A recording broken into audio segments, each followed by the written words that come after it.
Nesse vídeo você vai conferir uma análise deste dia, deste sabadão de Mundial de Clubes. Fluminense vence de virada e é líder do seu grupo. Internacional sua, mas vence o Urawa no finalzinho. River e Monterrey fazem uma batalha campal e empatam em 0-0. E também o Borussia Dortmund venceu de virada o Mamelodi Sundowns por 4-3. Para a gente poder conversar sobre esses 4 jogos, eu peço o seu like para que esse vídeo chegue até mais pessoas, né, para fortalecer aqui o trabalho. E também peço para você que não é inscrito se inscrever para poder conferir esse e todos aí os conteúdos de futebol internacional feitos aqui no canal do Miguel Fortunato. E tá muito legal a galera comentando nos vídeos, batendo papo, cada vez mais gente chegando, é muito legal ter todos vocês para a gente poder trocar essa ideia, compartilhar aqui as nossas opiniões, e é sempre muito bom interagir com todos vocês. Vamos começar então na ordem do dia, com o primeiro jogo do dia, né? Colocar aqui na tela os números gerais, né, no Google, de Borussia Dortmund e Mamelodi Sundowns, 4-3, né, para o Dortmund, o jogo de maior placar de gols, né, da Copa do Mundo até agora. O Mamelodi Sundowns chutou mais a gol, finalizou mais, mas o Borussia chutou mais a gol. O Mamelodi Sundowns teve mais posse de bola e trocou muito mais passes, né, como a gente pode ver aí nos números. E sofreu mais faltas, fez menos faltas que o Borussia Dortmund. É legal ver isso, porque aí a gente entende o que eu tinha falado no guia, né, no vídeo do Mamelodi Sundowns, que o time gosta de ter a posse de bola. O Miguel Cardoso, ele tem o estilo dele de jogo posicional, de posse de bola, não importa contra quem. Ele até disse numa entrevista antes do torneio, que ele falou, contra o Borussia, talvez a gente não conseguisse ter a bola, mas o time conseguiu, mesmo contra um time europeu. Então, o Mamelodi Sundowns está de parabéns pelo futebol que demonstrou até aqui. Conseguiu sair na frente numa jogada individual linda do Lucas Ribeiro, mas acabou pecando por falha de concentração, né? O time não está acostumado com uma pressão alta, uma marcação alta, com a força física, com a vitalidade do Borussia, e acabou entregando 2 gols, e ali o jogo acabou se encaminhando, o Borussia foi abrindo vantagem, e aí o Mamelodi só conseguiu reagir no final, e foi engraçado, porque assim, só conseguiu reagir no final quando os seus melhores jogadores tinham saído. O Miguel Cardoso, no momento que estava 4-1, ele começou a pensar no Fluminense, né, no jogo decisivo, e aí ele tirou o Lucas Ribeiro, tirou o Mokoena, que é um volante ali, é o cara do passe, é o cara da bola parada, que recupera a bola, ele é fundamental. E ele estava com cartão amarelo, então se tomasse outro amarelo, ele não jogaria contra o Fluminense. Aí ele foi trocando, só que o time melhorou no final, o Borussia deu aquela relaxada também. Eu estava, antes de gravar o vídeo aqui, nessa madrugada aqui, estava lendo a imprensa alemã, né, a repercussão, e o pessoal está muito insatisfeito com o Borussia ter tomado 3 gols. O último gol foi uma falha completa de concentração ali do Hirson e do Ian Couto, né? Então o Borussia, ele acabou dando uma desligada no final e poderia ter custado um empate, acabou custando a liderança parcial do grupo. Se não tivesse tomado o segundo e o terceiro gol, estaria tranquilão aí na liderança do grupo, né? Mas, assim, eu gostei das mudanças do Kovac, eu acho que ele escalou bem o time, ele tirou o ADM, colocou o Jobe Bellingham no meio campo, e isso deixou o meio campo mais recheado. Ele conseguiu ali ter mais força no meio, o Brandt virou a arma de escape pelas pontas, e nos 2 primeiros gols foi assim que aconteceu, com o Brandt escapando, né? Então, acabou funcionando, né? Acabaram funcionando as mudanças, eu acho que ele fez bem em tirar o Ryerson e botar o Ian Couto, porque assim, o Ian Couto, ele jogou pouco na temporada, então ele tá com a perna mais fresca, né? E o brasileiro por si só, ele já tem mais vontade de jogar esse campeonato, e o Borussia estava meio farol baixo, né? Não que isso justifique nenhum resultado, o time está meio farol baixo ainda não pegou no breu no campeonato, a gente não está vendo ainda o Borussia da Champions, talvez nem se quiser vai conseguir, dependendo do desgaste que o elenco está, né? E um detalhe interessante desse jogo foi os jogadores reservas do Borussia assistindo ao primeiro tempo do vestiário. Isso foi uma coisa que não é comum da gente ver. E aí se divide, né? Tem gente que acha que isso é frescura, tem gente que quer justificar a atuação abaixo da média do time só por causa do calor. E é o que eu estou dizendo todo dia aqui, batendo nessa tecla. É sempre tentar olhar os dois lados, né? Eu acho que se os jogos estão apertados, se contra o Fluminense o Borussia não conseguiu jogar direito e contra o Mamelodi ele passou apuros, é porque ele enfrentou adversários qualificados e que estão jogando bem e que têm seus méritos. Agora, por outro lado, o desgaste e o calor, a sensação térmica de quem não está acostumado a jogar assim, prejudica também, atrapalha, né? A ponto dos reservas ficarem no vestiário no primeiro tempo, né? A sorte é que não precisou fazer nenhuma troca, não teve nenhuma contusão, senão o trabalho de aquecimento do reserva seria bem complicado. Mas assim, eu acho que o Mamelodi deixou o recado, né? Ele pode brigar pela classificação nesse grupo, ele pode enfrentar grandes times, só tem que parar de cometer erros bobos na defesa, porque senão isso vai custar caro no jogo contra o Fluminense. Bom, indo para o segundo jogo do dia, né? Vitória da Inter 2-1 contra o Urawa. O Urawa fez um gol no começo, e aí ele ficou retraído, meteu ali uma linha de 5, a linha de 6 lá atrás, e ficou fechado e rebatendo bola, e a Inter martelando, não conseguia entrar. E aí no final a Inter conseguiu fazer 2 gols e garantiu a vitória, mas foi um sufoco assim, colossal, né?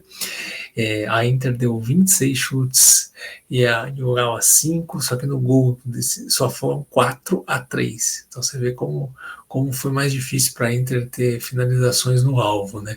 Posse de bola 82-18. Realmente foi. A gente só via o time de preto e azul com a bola, 815-187 de passes. Realmente foi um amplo domínio territorial da Inter, mas com muita dificuldade de transformar isso num domínio completo, uma superioridade, né? É muito difícil você encarar uma defesa fechada, encarar uma defesa que joga ali fechando todos os espaços, né?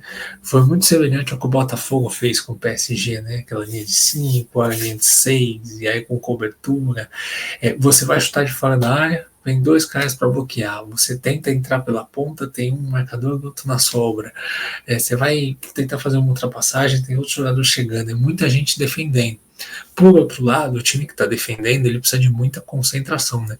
E o gol de empate da Inter, ele surge justo no momento quando o Urawa estava indo para o ataque. O Urawa vai para o ataque, ele tenta sair jogando, estava todo adiantado, ele perde a bola, vem o contra-ataque, a zaga volta, só que a zaga está desorganizada. E aí a Inter consegue fazer a jogada do gol. E aí depois vem a virada, né, no chute do Susic e o gol do Carboni no rebote.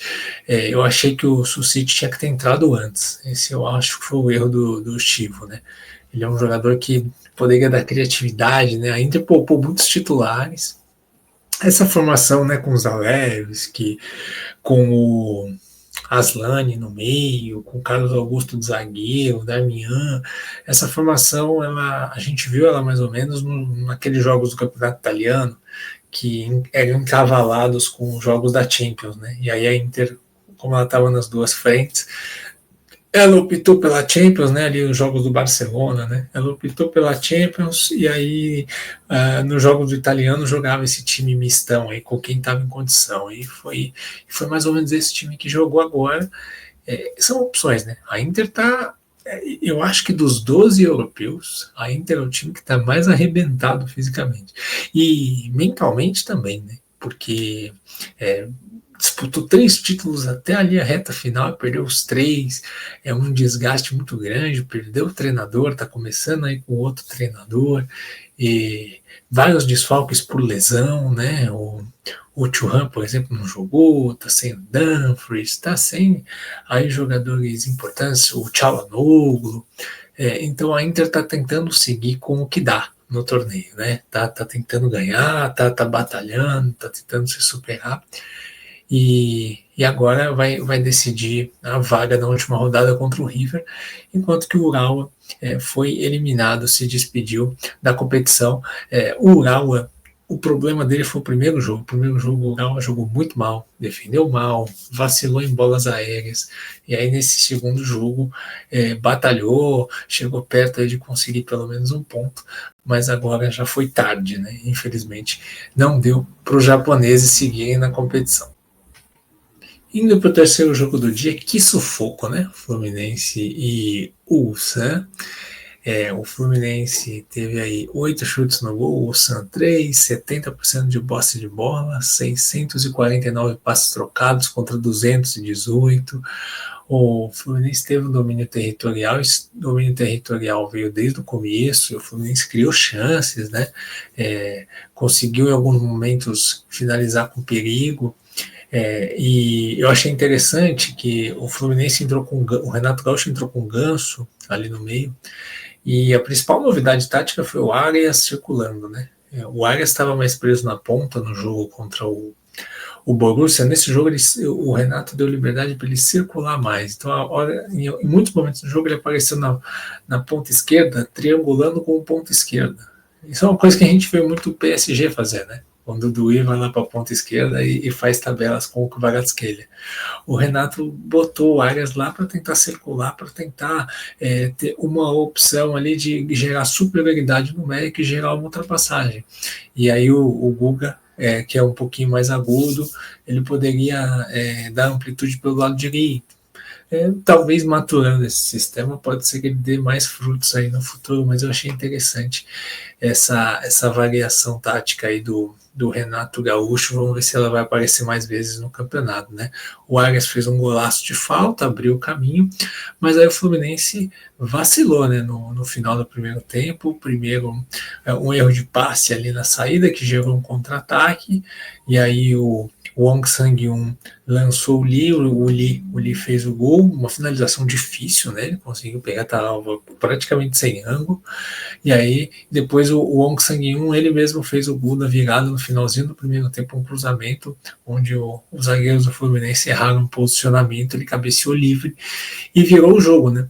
No segundo tempo, o Wong Sang-yoon, que é o principal jogador do Ulsan, né? Camisa 11, muito bom jogador, ele teve a chance de fazer o terceiro, de praticamente definir a vitória. Só que ele ficou com medo de chutar de pé esquerdo, ele tentou trazer para o pé direito, o zagueiro chegou na cobertura, ele estava mano a mano com o goleiro Fábio. Se ele toca de pé esquerdo ali, faz 3-1, eu acho que é um abraço para o gaiteiro, né? Aí o Fluminense viveu no jogo, o Renato colocou o Keno e o Nonato, o time melhorou, continuou martelando e encontrou seus gols, conseguiu a vitória. Foi um bom sinal de recuperação, mas um sinal ruim de que o Fluminense sem bola se mostrou um time vulnerável, né? E assim, o Fluminense vai enfrentar um Mamelodi que ataca muito bem, que domina com posse. Se o Fluminense não tiver boas movimentações ali e boas perseguições sem a bola, ele vai sofrer. Com bola, o Fluminense está bem no torneio, mas sem bola, o Fluminense tem que tomar cuidado, porque esse jogo com o Mamelodi Sundowns vai ser um jogo que o Fluminense vai ter que entender que o adversário vai ter posses longas e que ele vai ter que ficar para trás, porque o Mamelodi te empurra para trás, gosta de ter a posse. Então é um jogo de paciência. O Fluminense vai jogar pelo empate ainda, então ele naturalmente já vai especular um pouquinho mais, né? E do lado do Ulsan, o time foi eliminado, Eu acho que era esperado, né? A gente já falava aqui antes do torneio que era a quarta força do grupo e é um time que não está fazendo uma temporada tão boa, né? Foi mal na Champions League da Ásia, está só em terceiro lugar na K-League e precisa melhorar defensivamente, né? Não conseguiu resistir, poderia ter resistido mais aí, cometeu falhas nos gols, né?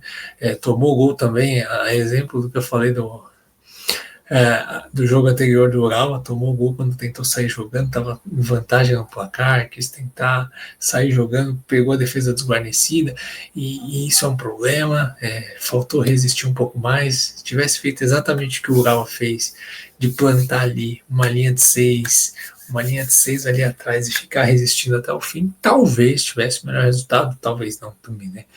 O futebol não é uma ciência exata. Bom, e agora indo para o quarto jogo deste dia, né? A batalha lá em Los Angeles. Primeiro, que bonito ver o Rose Bowl lotadaço, né? Metade River, metade Monterrey. Que felicidade, né? Essa atmosfera foi espetacular com as duas torcidas, estádio cheio, esse estádio gigantesco, que cabe mais de 80 mil pessoas, foi bom demais. Então, o River teve 6 chutes a gol, o Monterrey apenas 2, o River aí com 18 finalizações totais, o Monterrey só 3, mas o Monterrey teve mais posse. O Monterrey teve mais posse de bola e o River finalizou mais. O Monterrey trocou muito mais passes e o River criou muito mais chances de perigo. Por que que isso acontece, né? Eu acho que o Monterrey ele tem um time talentoso, né? O Domenech escala todo mundo que tem talento, né?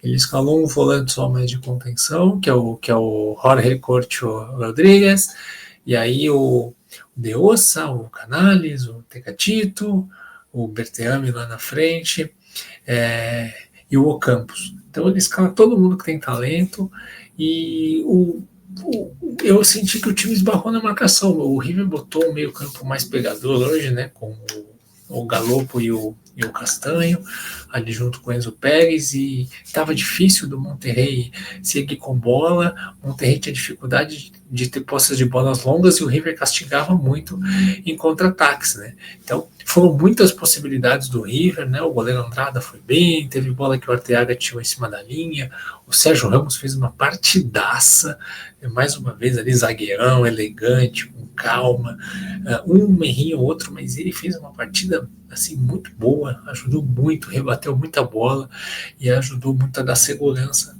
para essa defesa, né? No finalzinho, quando o Domenech mexeu, o time ganhou um pouco mais de gás, botou um volante a mais ali, mas o Monterrey teve pouquíssimas chances de gol, não conseguiu atacar em bloco como gosta. O De Ossa, que é um cara que chuta muito bem de fora da área, não conseguiu ter espaço para fazer finalização. Então, assim, foi um jogo que o Monterrey sobreviveu, porque o River jogou melhor, né? O River talvez seja um dos melhores sul-americanos até agora, em termos de bola jogada, né? Tá? Olha, eu tô para falar que só dos sul-americanos, acho que só o Flamengo jogou mais bola que o River Plate. Mas é isso, são 4 pontos, não conseguiu transformar esse bom desempenho em vitória, e agora o time está ameaçado, né? Falando sobre a situação do grupo, o River Plate ele tem aí 4 pontos, a Inter 4, o Monterrey 2. Se o Monterrey ganhar do Urawa, aí o que acontece? O Monterrey ganhar do Urawa, ele tem chance de classificar.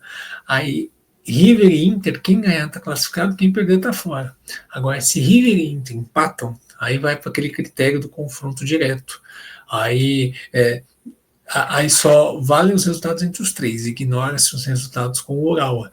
Nesse caso, o 0-0 eliminaria o River Plate. Se Inter e River Plate empatarem em 1-1, a Inter classifica em primeiro.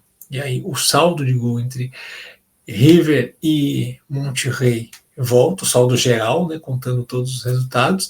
Aí o Monterrey teria que fazer um resultado mais elástico no Urawa, porque o River ganhou de 3-1, então o Monterrey teria que ganhar ou de 3-1 e ir para os cartões, ou de 3-0, 4-1, tá? Ou de 4-2, né? Também 4-2 também serviria para o Monterrey. E se tiver 2-2, 3-3 em diante, no Inter e e River Plate, aí o Monterrey é eliminado e os dois avançam, com a Inter de Milão em primeiro. Agora tem um outro detalhe: se o Monterrey não ganhar do Urawa, o empate é do River para ser primeiro. Então, são muitas contas, porque como o critério de desempate é o confronto direto primeiro, fica tudo muito confuso, né? Eu, sinceramente, não gostei desse critério, acho que ele não faz o menor sentido. Eu acho que o critério que a FIFA sempre adotou na Copa do Mundo é bem mais tranquilo, bem mais fácil das pessoas entenderem, né? Mas é isso, vamos ver como é que vai ser. O Mastantuono fez um bom jogo, mas o River ele não vai ter os seus dois volantes na última partida, né? Ele não vai ter o Castanho, que foi expulso, foi o melhor volante do time no jogo, e não vai ter o Enzo Pérez. Então, assim, quem que vai jogar? O Craneviter, que já está fora de forma, que está um tempo, tá alguns meses sem jogar. Como que o River vai se armar para encarar a Inter? Qual vai ser a postura dessa Inter?